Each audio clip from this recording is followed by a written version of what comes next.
मुझे लगता है इस रोजमर्रा की जिंदगी में हर इंसान के पास एक ऐसी जगह जरूर होनी चाहिए जिसे वह घर कह सके। घर से मेरा मतलब पत्थर और ईंट से बना मकान नहीं, बल्कि वह जगह जहां जाकर उसे सुकून मिले, जहां सारी परेशानियां थोड़ी देर के लिए रुक जाए, दिमाग का शोर शांत हो जाए और वह खुद से मिल सके, खुद से बातें कर सके।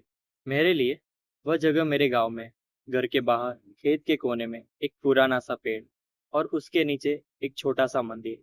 मैं अक्सर वहां चला जाता हूँ जब थक जाता हूँ या जब लगता है कि कोई उम्मीद नहीं बची। वहां बैठते ही पता नहीं क्या बदल जाता है। हवा अलग लगती है, दिल हल्का हो जाता है और सांसें धीरे चलने लगती है। कभी खुद से बातें करता हूँ, कभी बस चुप बैठा रहता हूँ। पर लौटते समय हमेशा मैं थोड़ा सा बदल जाता हूँ, या बोलो तो ठीक हो जाता हूँ।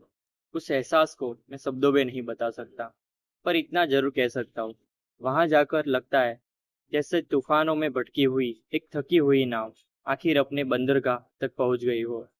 अंजने।